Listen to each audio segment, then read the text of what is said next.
फाल्गुन शुक्ल पक्ष आंवल की एकादशी की प्रमाणिक व्रत कथा। 1000 गोदान का फल देती है आंवल की एकादशी। मानधाता बोले कि हे वशिष्ठ जी, यदि आप मुझे पर कृपा करें तो किसी ऐसे व्रत की कथा कहिए जिससे मेरा कल्याण हो।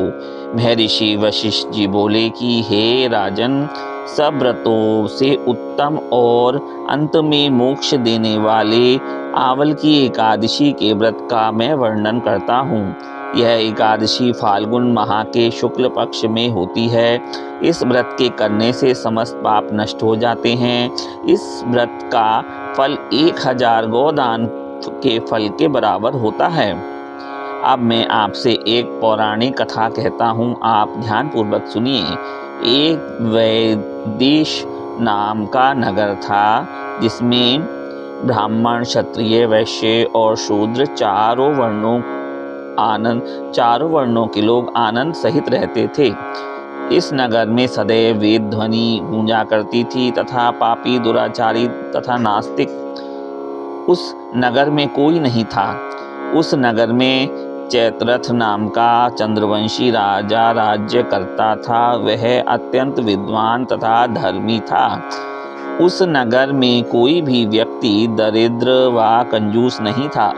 सभी नगरवासी विष्णु भक्त थे और बाल, वृद्ध, स्त्री, पुरुष एकादशी का व्रत किया करते थे। एक समय फाल्गुन मास के शुक्ल पक्ष की आंवल की एकादशी आई। उस दिन राजा, प्रजा तथा बाल, वृद्ध सबने हर्षपूर्वक व्रत किया।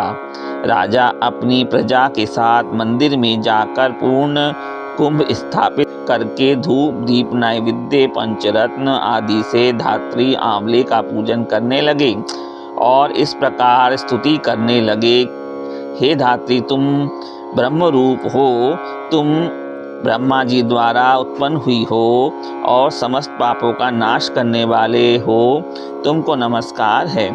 अब तुम मेरा अर्घ स्वीकार करो। तुम श्री राम चंद्र जी द्वारा सम्मानित हो। मैं आपकी प्रार्थना करता हूँ, अतः आप मेरे समस्त पापों का नाश करो।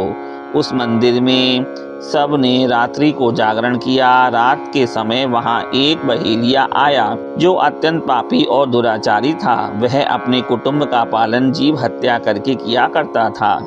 भूख और प्यास से अत्यंत व्याकुल वह बहेलिया उस जागरण को देखने के लिए मंदिर के एक कोने में बैठ गया और विष्णु भगवान तथा एकादशी महात्म्य की कथा सुनने लगा। इस प्रकार अन्य मनुष्यों की भांति उसने भी सारी रात जागकर बिता दी। प्रातःकाल होते ही सब लोग अपने घर चले गए तो बहेलिया भी अपने घर चला गया। घर जाकर उसने भोजन किया। कुछ समय बीतने के पश्चात उस बहेलिये की मृत्यु हो गई, मगर उस आंवले की एकादशी के व्रत तथा जागरण से उसने राजा विदुरथ के घर जन्म लिया और उसका नाम वसुरथ रखा गया। युवा होने पर वह चतुरंगिणी सेना के सहित तथा धन धान्य से युक्त होकर 10,000 ग्रामों का पालन करने लगा। वह तेज से सूर्य के समान, कांति में चंद्रमा के समान, वीरता में भगवान विष्णु के समान और क्षमा में पृथ्वी के समान था। वह अत्यंत धार्मिक, सत्यवादी, कर्मवीर और विष्णु भक्त था। वह प्रजा का पालन समान भाव से पालन करता था। दान देना उसका नित्य कर्तव्य था। एक दिन राजा शिकार खेलने के लिए गया। देव योग से वह मार्ग भूल गया और दिशा ज्ञान न रहने के कारण किसी वन में एक वृक्ष के नीचे सो गया। थोड़ी देर बाद पहाड़ी मलेच्छ वहां पर आ गए और राजा को अकेला देखकर मारो मारो शब्द करते हुए राजा की ओर दौड़े। मलेच्छ कहने लगे कि इसी दुष्ट राजा ने हमारे माता पिता, पुत्र पौत्र आदि अनेक संबंधियों को मारा है तथा देश से निकाल दिया है, अतः इसको अवश्य मारना चाहिए। ऐसा कहकर वे मलेच्छ उस राजा को मारने दौड़े और अनेक प्रकार के अस्त्र शस्त्र उसके ऊपर फेंके। वे सब अस्त्र शस्त्र राजा के शरीर पर गिरते ही नष्ट हो जाते और उनका सारा उनका बार पुष्प के समान प्रतीत होता। अब उन मलेच्छों के अस्त्र शस्त्र उल्टा उन्हीं पर प्रहार करने लगे, जिससे वे मूर्छित होकर गिरने लगे। उसी समय राजा के शरीर से एक दिव्य स्त्री उत्पन्न हुई थी। वह स्त्री अत्यंत सुंदर होते हुए भी उसकी भ्रुकुटी टेढ़ी थी। उसकी आंखों से लाल लाल अग्नि निकल रही थी, जिससे वह दूसरे काल के समान प्रतीत होती थी। वह स्त्री मलेच्छों को मारने के लिए दौड़ी और थोड़ी ही देर में उसने सब मलेच्छों को काल के गाल में पहुंचा दिया। जब राजा सोकर उठा तो उसने मलेच्छों को मरा हुआ देखकर कहा कि इन शत्रुओं को किसने मारा? इस वन में मेरा कौन हितैषी रहता है?